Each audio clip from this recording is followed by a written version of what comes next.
Actually, I think I'll do a countdown real quick because that way we'll make sure it goes through.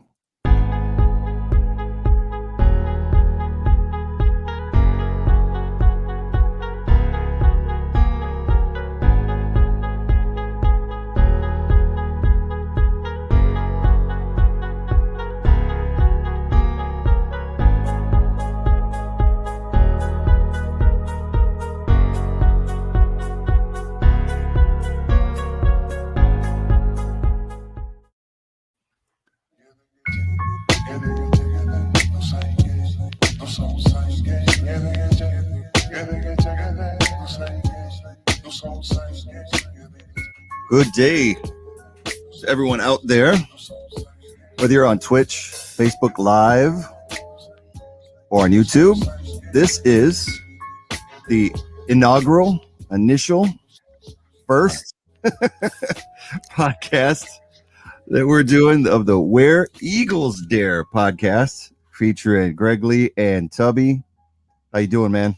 Doing good, man. Doing good, man. Glad we finally decided to do this.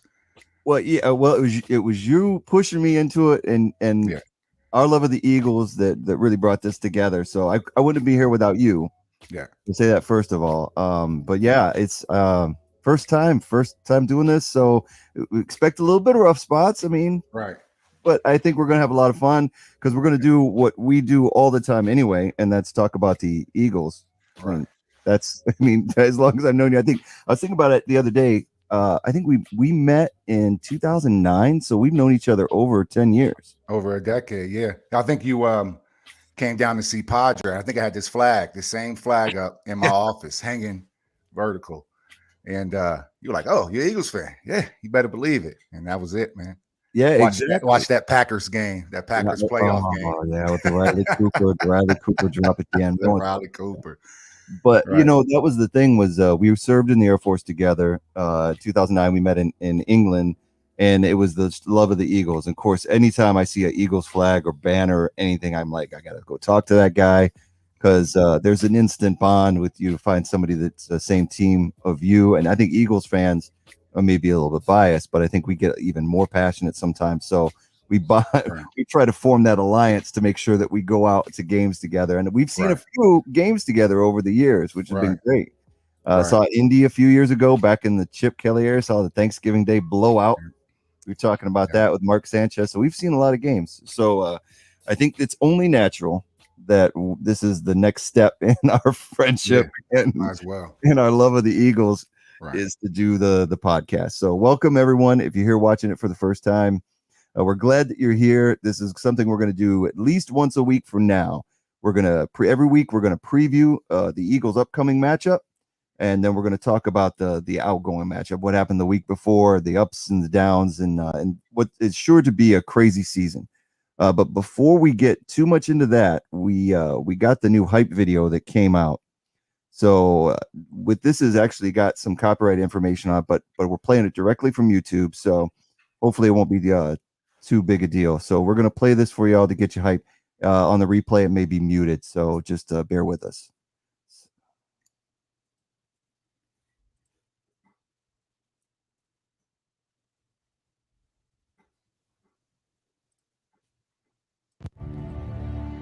Your Philadelphia Eagles have been eliminated from playoff contention. It is done, finito, right now. I see a bad future. I gotta be honest with you. I've got a bad feeling. I've got a bad feeling about this franchise going forward. Doug Peterson is out as Eagles coach. This news just came down. Doug Peterson no longer going to be the coach of the Philadelphia Eagles. The divorce that seemed inevitable this offseason, Philadelphia Eagles agreeing to trade Carson Wentz to the Indianapolis Colts. The Eagles have found their new head coach. It is Nick Sirianni, the offensive coordinator for the Colts. With the 10th pick, 2021 NFL Draft, the Philadelphia Eagles select Devontae Smith, wide receiver, Alabama. And every day you're going to get the best out of me, no matter what the circumstance is, how things are going. I'll always get my best. Are we sleeping on the Eagles? Are we overlooking them? We are. The offense started working better as Jalen Hurts is concerned. Who did they bring in? They still have the tight end Miles Sanders, star front four. Ferocious. What you gonna bring to the table tonight? Give it to me, and I'm gonna give it to you.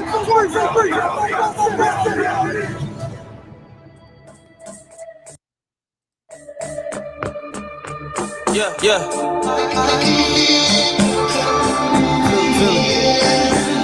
Champions of the United States.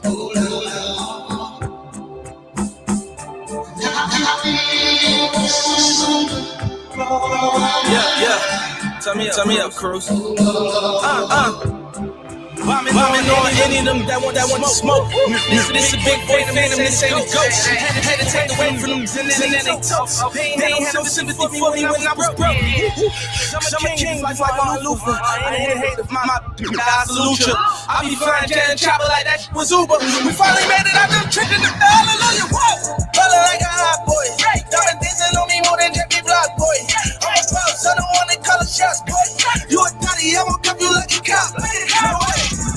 I just cast out. How the you turn a man into a glass house? How you get it to the floor, bail out? Get the favorite Instagram and put her ass out. Hey.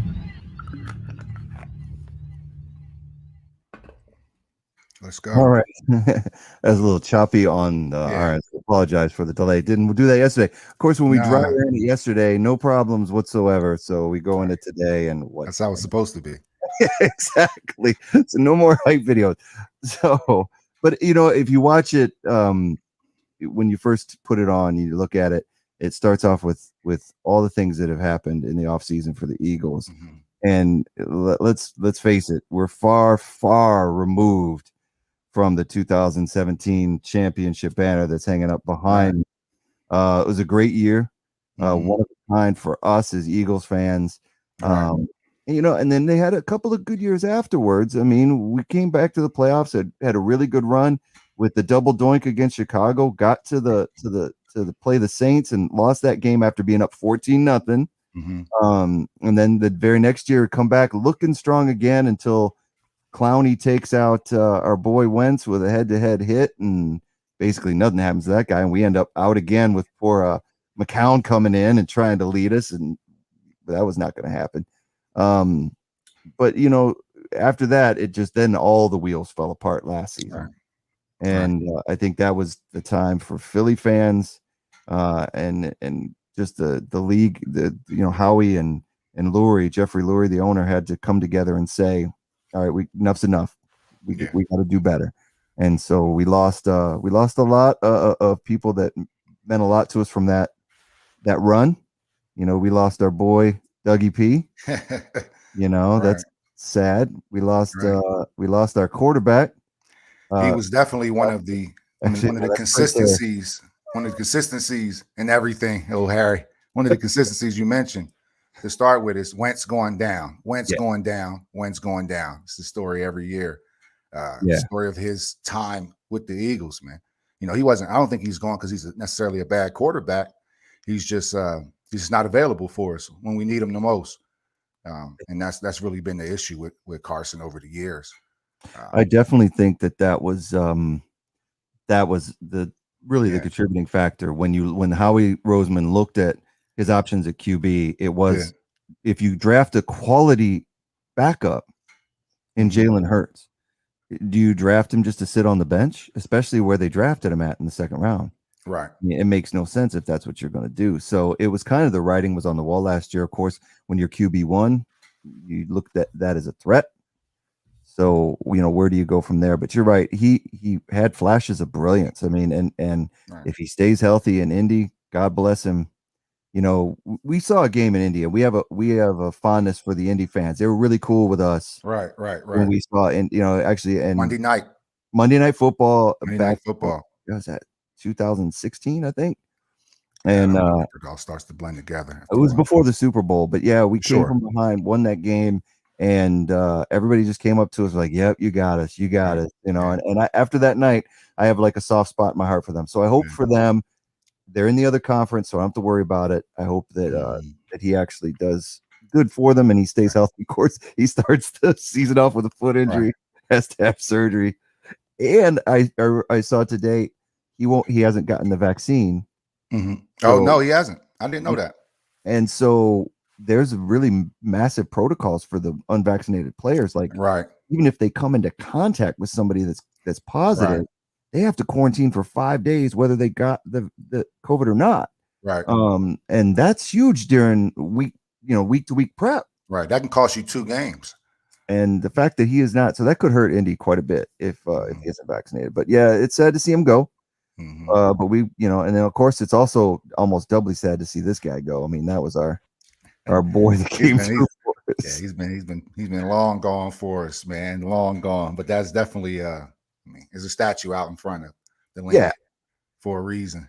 Without Nick, I don't think, it would have happened. I don't know if Wentz would have let us through what he did, and he definitely had skills for what system he was in, and the system that Frank Reich, his offensive coordinator, put him in, that gave us that Super Bowl. And God bless him, he did good in a backup role for us for years. He's always going to be a hero to Eagles fans, but now he's moved on and went down to Jacksonville for a while and was with the Bears. I think he's still backing up now. He's backing up good old Alex. Well, they have Andy Dalton starting, and then Justin Fields is second string. So Nick is looking like the third string, the veteran in the room. Yeah. So right now, more so I than think anything that's else. pretty much done. He's probably going to go into the ministry, and like he's always said he's going to. I read his book; it was really good about what he's been wanting. What he wants to do when football is all over. So I think he's probably heading that direction. So, but we got a new general, and there he is right there, Jalen Hurts. Now, the book is out on whether Jalen's going to do well for us this year. I mean, we took him in the draft a couple of years ago. We put him on the spot, brought him in. He had a great game against the Saints. Showed off his legs and his throwing ability. After that, it was kind of, up and down, mostly down. And I think a lot of that had to do with the offensive line. But now he's the man. This is it. It's on his shoulders. Yeah, we'll see. We'll see what's going on. I think even with, I know we're talking about Jalen right now, but we had him last year. But I think Jeffrey brought in Sirianni. I know we'll get to him as well. Sirianni, I think, to see if it was a Frank Wright issue or a Doug Peterson issue. Because I think, we'll see. I mean, he had a great year with Indy last year with the old Phillip Rivers with a 39-year-old quarterback. So we'll see. We'll see what happens. And I'm excited about Jalen, but we don't know. Our host is going to be probably common throughout this entire podcast for me, is that at least today, is that we don't know. There's a lot of wait and see, and Jalen Hurts is definitely one of them. So yeah, you're definitely right, because we only got to see a little bit of what he did, and we haven't seen enough, especially under this new system. So there's a whole new system, and like you make an excellent point, is that we talk about Frank Reich being a really big catalyst of that Super Bowl team. And a lot of people give him a majority of the credit for working with the quarterbacks the way he did, and being able to have a system that anybody could work in. He worked to their strengths. He did that for Nick, and he did that for Carson. And he even did it for McCown to an extent, afterward. But then we got stolen, he went over to Indy, and he's doing great there, did great things with Rivers. And Sirianni, is a disciple. He's been under the Frank Reich system. So you're right. I think that helped him get the job. Right. No doubt. It had to have. It had to have been that thing where, like you said, they're trying to decide whether Nick is going to be the guy or not. So that's a good point. Other losses in the offseason. I mean, we had to say goodbye to Alshon Jeffrey finally. Deshaun Jackson, that reunion didn't pan out the way we hoped. Nah, it was one game. One and done. Yeah. He caught the that bomb. I think it was against Washington. Yeah, the opening game last week. I think we went watch, and then that was it. Yeah, I think he played a few more drives, and then we haven't seen him. Now he's with LA now. So yeah, and we'll see if he stays healthy for them. Yeah, I think LA's fine with or without him, though. Right. But yeah, and then on the defense side, probably the biggest loss from a defensive standpoint for me would probably be Jalen Mills. Not that he was the standout corner, but he was solid in that position. But now he's moved on, and I'm not missing Jalen Mills at all. Not even a little bit. You know, here's type the of guy thing. that the receiver drops the ball when he's burnt, and he still throws up the incomplete sign. It's like, you look, I'd rather have somebody else back there, and we do now. So we'll see what happens. Yeah, He started to move him around. I think he played a little bit of safety as well. Yeah. Well, as far as we're talking about, or is Jalen at the end? Yeah, because it's hard for me to judge because they were in that short system. Anybody that played for the Eagles, except for maybe the exception of Malcolm Jenkins under that short system, I don't think that they were going to look good because it was always bend but don't break. And for me, you know how I feel about Jim Schwartz is that that was his system. It was not. It was aggressive up front, but he put all his corners out on that zone island, and so anybody that had any length of time picked our defense apart. Right. And I'd like to see what the new guy is coming in. We got Jonathan Gannon, who is came with Nick Sirianni from Indianapolis. DB coach out there. He was the DB guy out there. So. And the Indy corners had a pretty productive year last year. Right. So, middle of the pack. They had a couple takeaways, but I think they were ranked like 10th overall. Yeah, the defense. And I would take that this year. Absolutely. Absolutely. You know. So it's going to be interesting to see. You know, a lot of times they say, be careful what you wish for. I don't think I have to worry about that with Schwartz. I've wished for him to be gone for several years. And I'm glad that he did not stay around, become head coach or anything. I would have lost my mind. But yeah, and with the addition of Steven Nelson, remember he picked off Carson Wentz twice last year, so we knew we can go get him at least. You know, free agent, picked him up to replace Jalen Mills. So we'll see how it works with Slay. Slay can stay healthy. Exactly. You know, we have a defensive back-minded coach in Gannon, so that's where our weak spots were. You know, our front four has always been good. You know, swapping our guys out. It's never been the issue. It's been those deep balls. We've been susceptible to the deep balls. Like I said, Jalen Mills would get burnt at least once a game. You know, he was liable for one touchdown a game he could give you. That's not good. So yeah, I'm happy about Steven Nelson. See what he can do. Yeah, I agree with you. And I think Nelson's a great pickup as far as the offseason, I think probably one of the most significant free agent pickups because, you know, the Eagles have that massive cap number that they're dealing with, and that they're not going to be able to go out and sign anybody that was going to be a world beater. Maybe next year, once we lose the rest of Carson Wentz's salary off of the salary cap. But then if Jalen turns out to be anything, he's going to need to be paid in a couple of years. So, you know, it all comes back around. But I think the next couple of years are going to be telling as far as when they make those free agent moves. But he was probably the most significant addition, free agent wise, that the Eagles did.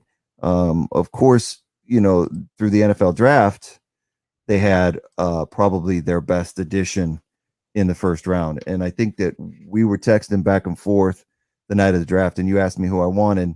And I said, I want Devontae Smith. Right. I didn't think Howie was going to get him. Right. I don't care about the rest of the draft at all. If he messes up this pick, he has the opportunity to get Devontae Smith, and he doesn't get him, then he's got to go. Right. And they picked him. He picks up the phone and calls who of all people? The Dallas Cowboys. Exactly. Hey, because remember, we had the 12th pick. We didn't have the 10th. We got Devontae at 10th pick, but we called the Cowboys and made that swap with them. I think we gave them our 12th and like the 84th pick or something like that. Yep. But, you know, to make that swap with those guys, that was big for us. Yep, traded the 12th and the 84th pick to get him. So that was huge too. They would have picked him up for sure, out of spite, I think. Well, yeah, I don't even need him. Well, the Dallas wouldn't have picked him up, but who was sitting there at number 11 was the New York Giants. Right. That's right. They other. We leaped over them. We were trying to leap over somebody. That's right. Obviously, and immediately after we picked up Devontae, the Giants traded out of the 11th pick and went all the way down to the bottom of the first round. Right. So yeah, they're not Giants fans. That's what made it really telling that they definitely wanted Smith, and then you go sign Galladay. Exactly. And I think what's funny is the Giants fans are not too happy with us, considering that at the end of last season, if we would have beat Washington, they would have gone to the playoffs instead.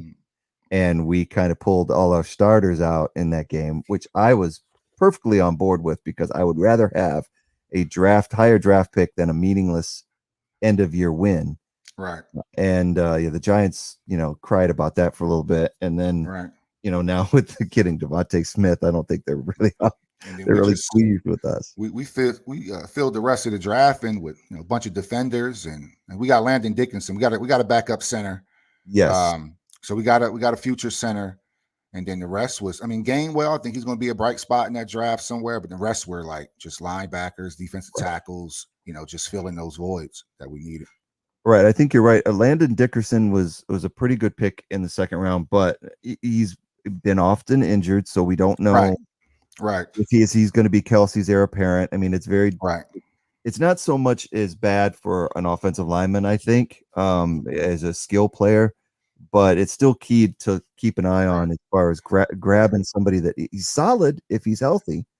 Right. And we don't need him immediately. So I think that's the plus. Whatever injuries he's going through right now, he can sit back, learn against, one of the best centers in the league. And when we need him, hopefully he does the job. But I think it was a good pickup. I think it was a solid pickup. And because we already had a center, it was no concern. I know he had that injury problem. It's the first thing they talked about during the draft. He's not available. Right. But we'll see what happens. Yeah, I think he's going to back up Kelsey if anything happens to Kelsey. But Kelsey's been solid. But we know he's leaving. If not this year, he always has that I'm ready to go look in his eyes, but then he stays around. So this could be the last year for him for sure. Somebody who was his last year was what's looking like going to be his last year is Andre Dillard at the left tackle spot. We drafted him hoping that he would come in and take over for Jason Peters, who has moved on finally, and he just hasn't produced. Yeah, and I expect him to play like maybe 3 games before he gets hurt again. The dude was too old and too large to be an offensive lineman in the NFL. He was always pulling himself out of games, and I love him. I'm thankful for what he did when he was in his prime, but he's gone now. So we look at bringing Dillard in, and that was a totally waste of a first-round pick. But thankfully, 7th round Jordan Mailata is looking to fill that spot at left tackle. Has showed flashes last year, and they say he's even better this year, so that would be really good. So we'll see how that goes on the offensive line. So Dickerson, great pick. Line solidified a little bit for the future, I think. That was definitely a need. I think also in the draft, round 4 was key to get Zech McPherson from Texas Tech, because he's going to slide in. He's sliding in all over the backup roles for the corners. So he's going to be backing up Steven Nelson and Slay as that third corner. You're not going to be playing nickel. I think that's still going to be Avonte Maddox. Yeah. But Zech McPherson showed some promise in the preseason, so we'll see how that goes. And then, like you said, Gainwell is really impressed, so much so that the Eagles decided to move Jordan Howard to the practice squad after the preseason, and so they're going to go with him as the running back behind Boston Scott and Miles Sanders, which is interesting. And I think what he gives them is that receiving out of the backfield ability, and then being able to get through the defense once he's out in space. So that's I think Boston Scott should be a little nervous. I know we just re-signed him in the offseason, but he should be a little nervous. I'm telling you, Gaineswell, like we talked about in the test, I feel like he's like the boy Gibson, Antonio Gibson from Washington. I feel like that's what we're getting with him when I watched him, in the preseason. Now it's preseason.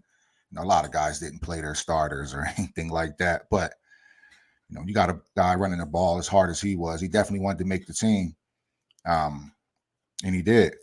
Yeah, I agree. The preseason, talking about the preseason, shifting gears here. It was an interesting preseason. I think that we could. Was there a preseason? Sure, there was a preseason, man. I think the idea of the NFL going to 3 games was probably a very good one. Yeah. Because the thing is that with expanding the games, regular season games to 17, something had to go so that you don't have a team getting injured, that whole endurance of a long season. But Right. what ended up happening for the Eagles is we basically just said, what preseason? We're just gonna not play any of our starters. Well, we saw the starters for 2 series in Pittsburgh. Right. And I was actually very pleased with that first half against Pittsburgh. Jalen Hurts looked good. We got some action with what's funny is we got some action with Quez Watkins looked outstanding with the touchdown pass from Flacco in the second. I think it was the second. Oh, he took that short pass and just So the receivers look good, and then it was it. That was it. Right. It was like we started seeing just the backups. So if you really wanted to get a look at our backups, right, found out they weren't that great. we knew we needed to cut Nick Mullins. That was apparent. We knew if anything. That's like the only thing I remember from preseason. Yeah, Gainwell and how bad Mullins was. I was like, man, I don't remember him being that bad with San Francisco. No, we beat him. I think we played against him. Yeah, he had a great start. I think he broke a record for most yards in the first games or touchdowns or something like that. Yeah. He came on and got hot a little bit, but for the most part, he looked really bad. Actually, he looked really bad. Yeah, I mean, this preseason really. I mean, I don't think anybody would pick him up based on his performance for the Eagles because in the second half of the Steeler game, let him down. The Patriot game, oh my God. And once Flacco went out and he didn't even play long in that game, Mullins just couldn't do anything. And that was an embarrassment but again, it's preseason. And then the Jet game, we were with just Flacco in there and the second stringers, they were moving the ball and put up a lot of points. I think it was 24-7 at the half, something like that, and finishing the 31-31 tie. Okay. All right, Nick, I guess you're going out. And so that brings us to another free agent addition that we haven't talked about yet. So the Eagles having to fill that third QB spot, go out and get Gardner Minshew, the mustachioed one from the Jacksonville Jaguars.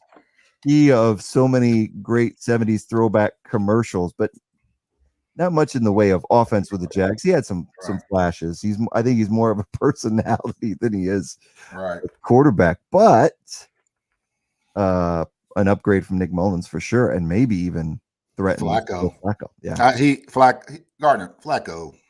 He couldn't complete some of the simple out routes, just simple dump off passes, 5 yards, 10 yards here. He was struggling. I guess that's why they say, hey, we can get Lamar to throw the 5 outs, man. If you're going to just do that, if you're not even going to hit those, we could just get Lamar. Yeah, you could be on your way. And I see why. I was like, man, this is Joe Flacco. And he's that garbage, man. But shout out to Audubon, New Jersey, where he's from. Okay. It's just a city over from Camden. He did win a Super Bowl and he kept his team competitive, but a lot of that was on the defense. Let's be fair. Yeah. He actually looking at his numbers, he's one of the top ranked passers in the history of the NFL as far as yardage. No doubt. He had one of the best playoff runs in history. But he's wearing an Eagles helmet right now. Yeah, We're talking about the Eagles version of Flacco. The Philly fans don't care what you did yesterday. They don't care what you did the last game. I mean, one game, Mark Sanchez was getting cheesesteaks bought by fans. The next thing, they was running him out of Philly. It's like, hey. Yeah, exactly. Butt fumble too, and everything was over after that. Right. So. Right. Yeah, I don't even want to talk about you can be Nelson Aguilar and win the Super Bowl with the Eagles and then have a guy on the news say we're catching the babies, unlike Aguilar. I mean, it's like it doesn't matter. What have you done for me lately? That's the thing, man. Yeah, and I think that what looking at Minshew is the fact that he's a little bit more mobile than Flacco is. So he's not gonna take over for Jalen just yet. But one of the things that we've talked about is that the Philly fans in the stands, if Jalen starts to struggle, they won't be calling Flacco's name. They'll be calling Minshew's name out. Absolutely. They'll have their jorts on, fake mustaches. Oh my God. I can't do that. Maybe a mullet. Did he have a mullet? I don't think. Did he have a mullet? I'm not sure. A little bit. He's with the headband and the jorts. Yeah, it's going to be insane. But they're two different quarterbacks, man. But like we talked about before, kind of offline as well, is when you have a new coach and that quarterback is already there, that quarterback is not safe. And it took a while for Nick to even crown Hurts the quarterback. Right. Like it's not even any confidence. Then you bring in a new guy right at the end. Yeah. So I'm definitely, Hurts is, we know he's better than Flacco and Mullins that was on that roster. You still didn't crown him as your quarterback. What were you waiting for? Yeah. And then you bring Gardner Minshew in. Exactly. So we'll see, man. We'll see. I think, like I said, they had to have Rivers and Gardner Minshew because he has a. So maybe he sees some Phillip Rivers and Gardner Minshew.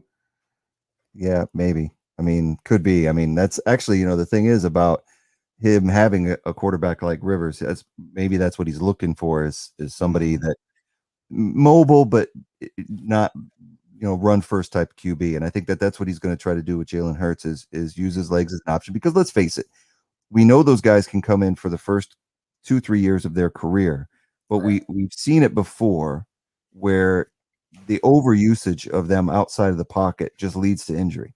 It doesn't give them a longevity that they need to do. And we saw it toward McNabb toward the end of his career. He just couldn't. You got defensive linemen, 300 pounds catching him from behind because his legs were gone. And so they had to work on his accuracy and had to work on the downfield passing in a different offense. But it's nice. Like right now, we've got Jalen, if he does come through, where we've got that mobile quarterback that can see downfield, and if he plays even half as good as like he did at Oklahoma, we got something. But like you said, all the time, we don't know.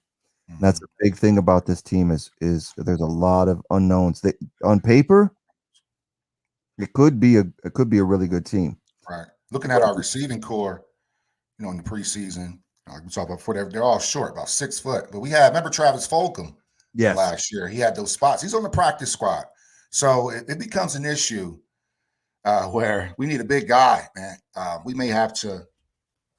Yeah. Have to get Travis Fulgham. That's the only issue I have during the preseason. You can see those big catch guys, But we'll see. We'll see how that rolls. Well, that's the thing is if you're looking JJ at not it.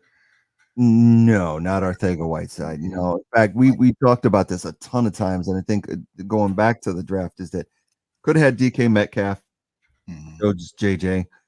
Could have had Justin Jefferson, chose Rager. I think this is Rager's really moment if he doesn't produce this year, where he's going to find himself out of a job. Same thing with Arcega. I mean, so Arcega's backing up both wide receiver positions, but he's not starting. And we got Quez Watkins at number 3. And like you said, somebody would surprise me. I thought Fulgham really shone when he came in last year off the practice squad, but he's back there this year. So it's not understandable he's going to be there all year. He could come in and produce. He didn't have a great preseason, so I think that hurt him. So that was, I think that when you look at the offense, we still have 2 tight ends that most of the league would kill to have in Ertz and Goddard. And that's why I'm wearing the Ertz jersey today, because I'm just shocked he's still an Eagle. So you've got that, and then you've got one of the better offensive line in the league, as long as Brandon Brooks can stay mentally focused. Right. To take time off. And then you've got Kelsey, and we already talked about Jordan Mailata. Isaac Seumalo is, he's capable. And then, of course, you got the anchor at right tackle in Lane Johnson. So you put all that together with those receivers and Miles Sanders in the backfield. Offensively, if the right scheme is there, and we don't know what Nick's going to do, but if he does, because he didn't show us anything in the preseason, we're not going to see that. No. This could be a good offensive team. Right. It's when you look at the defense that you wonder a little bit. My biggest concern with the defense always is going to be a linebacker. We didn't draft a linebacker until the last round, and he's not even on the team. He's on the practice squad. So, we're gone are the days of having Jordan Hicks, Michael Kendricks, Nigel Bradham, where we had those run stuffing, pass rushing linebackers that could just destroy you. And not only do that, but they can intercept passes over the middle. They can make you pay for throwing the tight ends out of the backfield. Right. And I mean, look at what Devin White did for the Buccaneers in the playoffs last year. I mean, he was all over the place, 2 interceptions in the playoffs, but he was just dominant. You couldn't go over the middle against that guy. And it really messed up what the Chiefs were trying to do in the Super Bowl. So I think the Eagles undervalue the linebacker position. And if you look at ours, what we're starting, Jannard Avery, Eric Wilson, and Alex Singleton at linebacker. Okay. Mm-hmm. Singleton's the new captain now as well. Yeah. Singleton has intensity. He missed some tackles in the preseason that I saw, but he makes plays too. Mm-hmm. He's like that risk reward type guy, but no one there that anybody in the rest of the league is good that are jumping over themselves to get. And I think that's the problem is teams that can run the ball really well. If they get past our front four, which let's be honest, front four we don't even need to talk about. We got Derek Barnett, could be shaky, could be better. We got Graham, Fletcher Cox, and then we added Javon Hargrave to that defensive front four. And then we got Ryan Kerrigan coming off the bench in his later years, but still, he's always disrupted us when we played him with Washington. But if those running backs get to those linebackers, God help us. It's get ugly, man. And then ugly. Tight ends and receivers over the middle. If we've got linebackers covering the middle and we don't have corners, we don't go to more of a nickel coverage.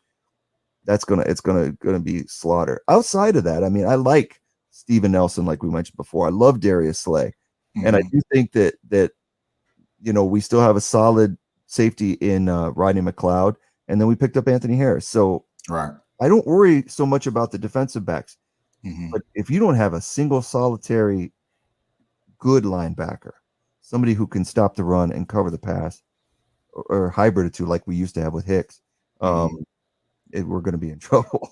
Right, because Hicks could drop back in coverage, catch that key interception for us when we needed to. He was definitely a vocal point, man. Kind of goes into our matchup, man, with the Falcons, basically. Yeah, exactly. So that's when we're talking about what we're going to do or how we're going to stop, Yeah, the Falcons are supposedly bringing that blitz in. That's one of the number one things. 2 new coaches, so we don't really know. It's 2 new coaches. It's going to be an unknown game. Well, that's the thing. Look at it. The Falcons are 3.5-point favorites. Eagles underdogs going into week 1 against a team that not a lot of people are picking to do much this year. Right. The Eagles are 3.5-point underdogs. That's crazy. And like you said, Dan Quinn is out at Atlanta, and they've got Arthur Smith, as their new head coach. Tennessee. It came out of the Titans as somewhat successful, actually out of the Titans organization. So, but he's an unknown, like you said. This game and this season is a lot of unknowns. So I think I don't even think we're going to have a lot of answers after this game, but we'll know which one's better between the Eagles and the Falcons and the 2 new coaches. I think we'll finally get to see the starters for more than a quarter. But the Falcons, they're in a rebuilding mode. They're not. I mean, Julio Jones is gone. Right. So Calvin Ridley is their number 1 guy. So they've got issues. They still got, bringing Matt Ryan back, but outside of that, what do they have? Well, what they have as far as coming out of the draft. They've got 1 star that could probably eat our linebackers up, and that's Kyle Pitts. Right. He's the only concern. He's the only concern I really have. I just hope he doesn't have rapport with Flacco, but he's a hell of a talent. Like, he can line him up out there where Julio was. You may not know the difference. He's a hell of an athlete, man. Yeah. Yeah. I mean, he could be wide out, like you said. Yeah. And he's just a beast at the position. And lining up at tight end, I think that really it plays into one of our weaknesses. I think if you look at the game on paper at the matchup, that's probably the biggest glaring weakness is Pitts versus the linebackers. Do you see any other matchups where the Eagles might be at a disadvantage in this game? Well, the Falcons are planning the blitz. They got to do Dean Pease. They're talking about it there. Even Nick Sirianni. They were just talking about the relationship between Kelsey and Hurts to be able to adjust. They're going to blitz early and often. And I think if Hurts can get the ball out of your hand, I think it's a good matchup for us. Yeah. Because if you miss Hurts, man, you're in trouble. So if you're constantly sending guys and you miss, man, you have your entire secondary wide open, and he can hurt you. So I think as long as our line protects and it holds up to the blitz, I don't see the Eagles as being the underdog in this one. I see us almost being a touchdown favorite. I don't know if we talked about predictions, but I don't really see the Falcons. Right. I don't see it. I just don't see it. I actually don't have it in front of me as far as where they ranked in pass defense last year, but I know that the Falcons were around the bottom of the league in pass defense as far as their corners, and they haven't gotten any better. They were known for blowing games. They were known for blowing games. Yeah. That was like the laughing. They were like the laughing stock last year because they would just blow a game. Right, exactly. And so they added some of the least sought after free agents at the position this year in the offseason. So their defensive backs are Eric Harris and Deron Harmon at safety, Fabian Moreau at corner. And then the second-year player that they have there, AJ Terrell, is probably their best cover corner. And like you said, if Hurts gets any length of time against that pass rush, and I don't even think their pass rush is that great. I mean, that's my point. Like that's exactly where I'm going with it. Because Grady Jarrett is okay, but the rest of it, I just don't see it. So, it's interesting because I think that could open up a lot of things for the Eagles offense to just tear them up down the field. Right.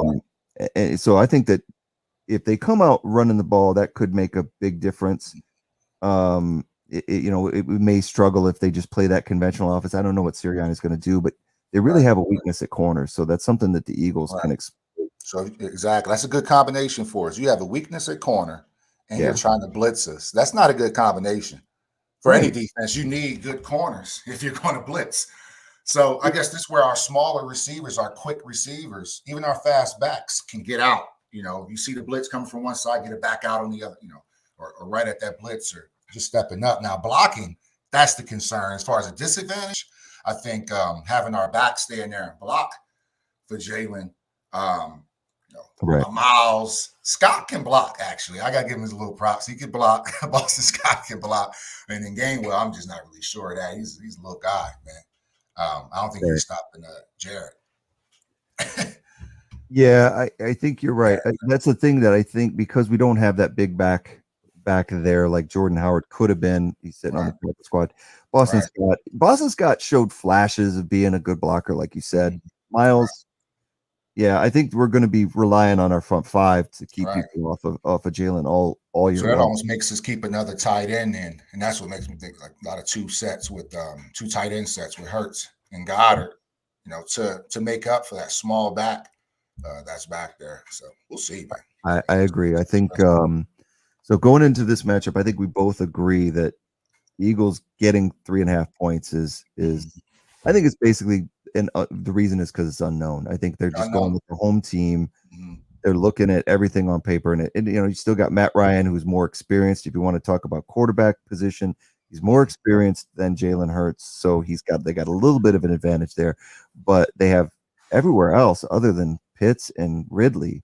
Look at their running back position: Mike Davis, Cordell Patterson. Really? They don't scare us on as far as the run game. So that's where our weak linebacking core might be at an advantage because they can definitely stop those guys. So we'll just have to see. It's gonna be a fun game. 1:00. I definitely will be watching it and be ready for a breakdown next week. Hopefully it's a victory. I'm gonna predict I would say if I was gonna have to predict a game, I'd say it probably would be low scoring only because of Jalen Hurts getting his feet wet in the first game, not playing a lot in the preseason. So let's go around 24-10 Eagles. 24-10 Eagles? Yeah.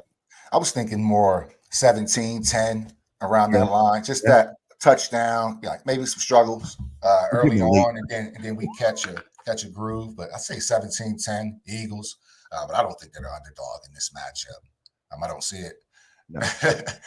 Anything can happen, but We'll see, man. We'll see.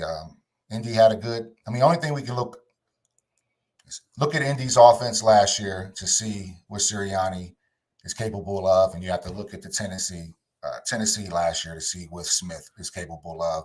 So it's like we're not even looking at film of the team that they're playing. They're watching film, a little preseason, but we didn't show them much in the preseason, like you mentioned. So you have to literally go back to teams that they've coached before to even get an idea of what they're capable of. Because we know Nick didn't show anything in that preseason. So, and he didn't have his starters in. So he definitely wasn't running the number one plays without the starters. That makes it look even sloppier. So I like this matchup for it. I think it's a good week one matchup for Sirianni. I mean, I think this is like the perfect storm. You got a rookie coach. You're not going up against Belichick week one. You're not going up against Tampa like the Cowboys have week one as a new coach. You're going up against a team that didn't perform well last year in the Falcons. A new coach. They have a new staff. We have a new staff. And I like our talent better on our side. Yeah, I agree wholeheartedly. I think that it's a great first game for them to play to get their feet wet, because the schedule doesn't get any easier after that. Right. And it looks like a rough schedule, but again, if everything works out according to plan, I don't think we're going to know anything more after this game. I don't think we're going to know how good they are unless they go out and score 45 points. Then we might go, hey, this team's better than we thought. But I think that's not going to be the case. I think it's going to come out where there'll still be a lot of questions. I just hope that they come out healthy. It's going to be a long season, and the key for us has always been keeping the offensive line healthy. We got some backups out there now, but when we have some depth, because they were shopping offensive linemen at the end of the preseason, right, trying to get some deals and trying to get some other people into here to help us out. But yeah, so I think that's going to be key. I think is coming into that matchup and the Falcons not knowing what to expect. I think that was the benefit of not having the preseason show your cards. I think you make an excellent point there, because I don't even know. I couldn't tell you what offense they're running, what defense they're running. Right. In the preseason, Gannon ran a lot of cover 2 zone, but that doesn't mean that's what he's going to run in the regular season. When he's got corners like Steven Nelson and Slay that can cover in space, we don't know. I mean, like you got to say it over and over again. We don't know. all my Eagles friends that I talk to, it's the same thing.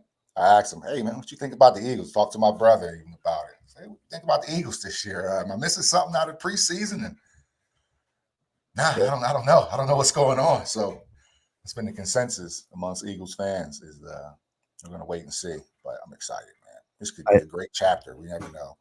I know we talked about it a lot, is that the expectation of the season, usually we either too hyped or we're down, pretty down about our prospects. But this season is weird with that feeling of just wait and see, and let's do, I don't think in the 2017 season when they won the Super Bowl, I think we didn't expect Carson Wentz in his second year to come out and play the way he did. To come out and for that everything to gel and come together like it did. I think we had expectations of having a successful season, but never what we did to go through the games and be 11-1 after 12 games. Right. And I think anybody expected that. So that's the beauty of the NFL. You just got to wait and see. The only thing that I think is a given is the Cowboys will suck.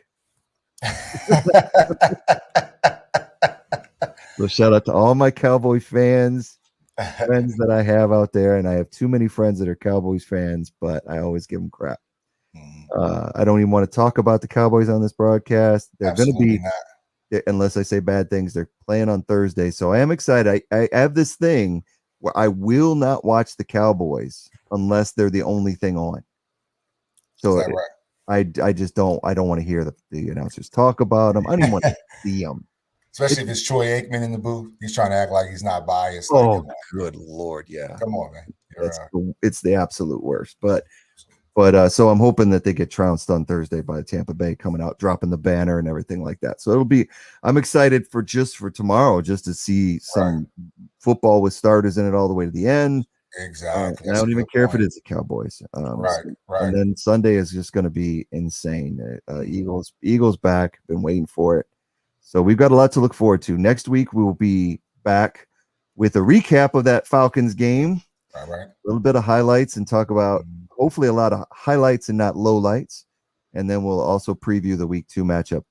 If you want to email us for anything or any comments, you can do so. The email at the bottom of the screen there, it's lee.bird, that's BYRD.eaglesdare@gmail.com. And you can also find us every week on YouTube at the Where Eagles Dare podcast, as well as Twitch. Please give us a follow on those areas, and you can find out whenever we're going to be on, as well as our Facebook page, Where Eagles Dare podcast as well. Easy to find us. Right. Do you have any parting words there, Tubby, before we depart? Do you want to tell the folks about your picks, or you know what I think we're going to do is I will mention that I do run a by spreads pick'em game. I have not had a chance to do my picks this week. I'm always late. Got to get them in before Thursday. So I think what we'll do is it's going to keep me honest if I'm doing them on this podcast. What we're going to do is talk about who our leaders are every week in our picks game. And I may even get you back into it so that we can put you up there with the leaderboard and see how that goes. Yeah, I haven't done that. We have a picks one in my fantasy league too. By the way, good. I'm starting Devontae Smith this week. Yeah. Fantasy players. I'm starting Devontae Smith this week. I'm just going to it's between him and Adam Thielen. And I don't know. I just going to watch the Eagles game, obviously. So I'm just like, you know what? I'm just throwing him in because he's such a playmaker. And I just feel like there could be a good rapport between him and Jalen Hurts, man. Just that Alabama rapport somehow. It's been, Do you think there are any other Eagles players that are worth a start other than Devontae? I mean, what about Sanders or Hurts? I think Sanders is a start. I have Hurts on my bench. I'm starting Logan Thomas over him, but I think I could very well start Hurts though. I could put him in there, and I think he's still going to get 5 or 6 catches. I just think the way they're, I think if they're running a constant 2 tight end set, I still think he's a better receiver than Goddard. Goddard's just better overall in his blocking. Right. But Ertz he's still a hell of a talent, man. I'm glad to have him. For me, I'm in a kind of a quandary as far as fantasy teams in our league that we're in together. Is I've got Matt Ryan and I got Jalen Hurts as my quarterbacks. Okay. So compared to what we talked about today, Matt Ryan could have a big day with Kyle Pitts and Calvin Ridley. But then by the same token, Hurts is going up against probably one of the worst secondaries in the league. Right. So that's going to be a game time decision for me on who we go with. Otherwise, I probably wouldn't start Hurts this week unless you don't have a really stronger option. I think Devontae Smith's a must start. I think Miles Sanders is you got to start him every week if you've got him on your team. And again, like you said, Hurts would kind of be like, depending on what other tight end you have. Other than that, man, I like the fact that we are away and we're facing the rookie coaching staff. Yeah. I think those are really good pluses, man. Since open up in Philly, you hear those boos early. That could mess with you. First game in Philly. Yeah. And things don't go well, and the crowd starts. It ain't just first time folks are really going to be back in there, So folks are anxious when when that first game in Philly is going to be a crowd. I know Atlanta's going to be rocking, but at least it's a home game. I mean, at least it's an away game. I think that's an advantage for us. I really do. I really do think being away, figuring it out for the first week, going up against a opponent, a winnable matchup for sure, regardless. I don't know how my team is going to perform or not. I agree, man. Yeah, it's going to be fun no matter what. I'll be here. I wish again you're in another location where we don't live close anymore, but I'm glad we could do this. Right. We always will be texting on game day. We used to watch the games together, but we will always still text no matter what. Right. Hopefully it's all good things, but we'll just see what happens. So again, email address lee.bird@eaglesdare@gmail.com. Follow us on YouTube as well as Twitch and Facebook, just to keep us honest. And you can be on here and give us comments and let us know what you think about how we cover the Eagles from week to week. So we'll be back here again next week to cover what happens between the Falcons. So I'm looking forward to it. Right. Tubby, any parting words? No, man. Thanks for tuning in. All right. Sounds good. Well, guys, this is the end of episode 1 of the Where Eagles Dare podcast, something that we do for ourselves, but mostly for you guys. So until next week, fly, Eagles, fly, baby.